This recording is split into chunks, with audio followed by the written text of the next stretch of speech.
On est revenu du là. Ça va. École Akama, dans le centre d'Antananarive, à Madagascar. Il est 8 h du matin.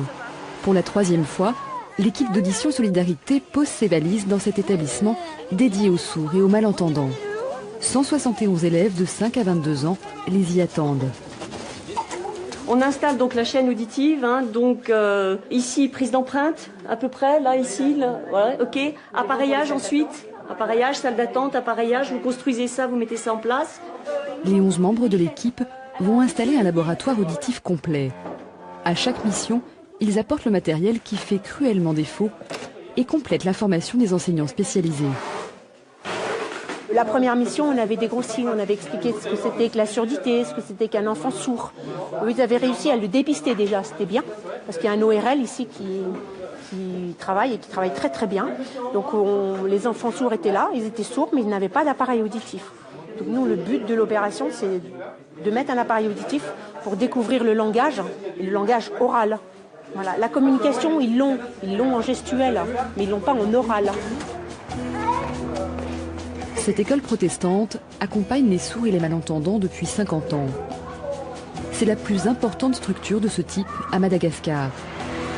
Une aubaine dans un pays où 92% de la population vit en dessous du seuil de pauvreté. Selon un rapport de l'OMS, dans la province d'Antananarive, une personne sur 7 serait atteinte de graves problèmes auditifs. Dès leur plus jeune âge, les enfants souffrent d'otites mal soignées et de méningite qui altèrent gravement leur audition. C'est ce qui est arrivé à Clarisse. Elle a 12 ans.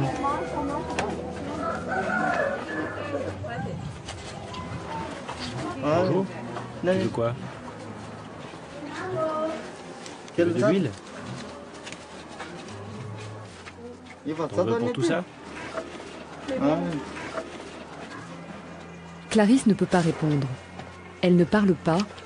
Elle est sourde profonde depuis l'âge de 4 mois. Ses parents tiennent un petit commerce de fruits et légumes. Avec leurs 3 enfants, ils vivent dans l'arrière-boutique. Une seule pièce de 10 mètres carrés pour dormir, manger et faire les devoirs.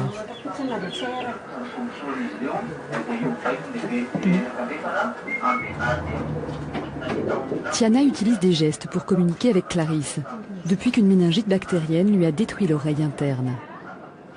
Quand elle était toute petite, elle est tombée gravement malade. Elle a eu beaucoup de fièvre. Et pendant 2 heures, elle a eu des convulsions. J'ai eu peur qu'elle meure, alors je l'ai amenée chez le docteur. Il a dit que si elle ne revenait pas à elle, elle ne survivrait pas. Au bout de 2 jours, la fièvre est tombée. Elle était sauvée. Clarisse survit. Mais avec le temps, ses parents s'aperçoivent qu'elle n'entend pas, qu'elle ne parle pas. À l'école maternelle, elle a des difficultés d'apprentissage. Et les enseignants vont orienter la famille vers un spécialiste. Le médecin nous a dit qu'il fallait qu'elle porte un appareil, parce qu'elle n'entendait pas. Et nous n'avons jamais eu les moyens de lui en payer un. Comme la plupart des Malgaches, les parents de Clarisse gagnent une 30aine d'euros par mois. C'est à peine suffisant pour vivre et payer la scolarité de leur fille. On ne perd pas confiance pour la suite de sa scolarité. J'espère même qu'elle deviendra médecin. C'est pour ça que je l'encourage à aller à l'école.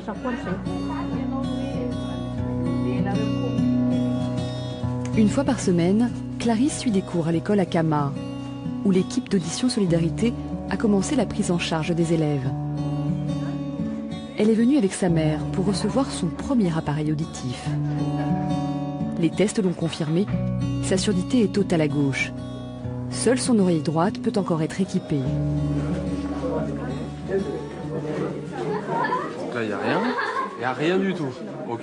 Là, il n'y a rien. Et là, boum. Et là, il y a du son. Oh! Voilà, donc là, on a l'appareil et on y va. Clarisse découvre l'univers des sons. La petite fille, d'abord stupéfaite, semble émerger d'un long sommeil et s'éveille sous nos yeux. C'est fort, hein? Ah ouais, je pense, ouais. On y va. On va essayer de dire des mots. Donc on va dire Lolo. Lolo. Bien. Sofina. C'est trop dur. Et quand tu viens d'entendre aujourd'hui, c'est très très dur. On va dire Saka. Bien.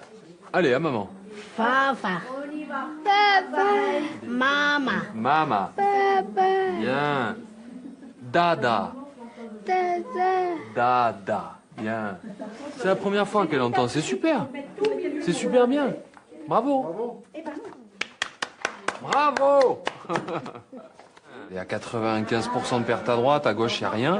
Elle a plein de sons qui arrivent. Son cerveau, il n'a jamais eu tous ces sons. Et donc, il y a quelques parties dans son cerveau qui reçoivent l'information. Mais le problème, c'est que ça lui en fait trop. Donc, il faut qu'elle se réadapte petit à petit. En gros, c'est comme si elle avait la voiture, mais qu'elle n'avait pas le permis. Donc, le problème pour elle, c'est que c'est très difficile. Mais c'est super ce qu'elle arrive à faire en 5 minutes. Parce que là, on va très vite, on lui met du son tout de suite et il faut en plus qu'elle arrive à répondre. Donc il faut l'encourager, il faut qu'elle aille maintenant faire de l'orthophonie pour qu'elle puisse y arriver. Mais elle va y arriver là. Ce qu'il faudrait expliquer à sa maman, c'est que Clarisse, sa petite fille, elle n'a jamais entendu.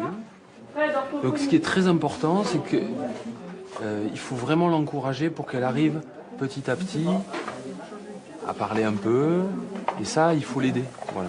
Parce que ce qu'elle a réussi à faire, sa petite fille, c'est super bien. Vous pouvez suivre ça à la maison. N'hésitez pas à lui faire dire des mots de temps en temps, le week-end ou le soir, pour qu'elle s'exerce. Hein? Parce que c'est pas que l'appareil, c'est aussi les parents, c'est aussi l'entourage, c'est la famille. C'est tout ça qui compte. Comme le dit l'équipe, Clarisse est entrée dans le son. Il lui faut maintenant apprendre à parler. Et c'est Clotilde, l'orthophoniste, qui va lui ouvrir la voie.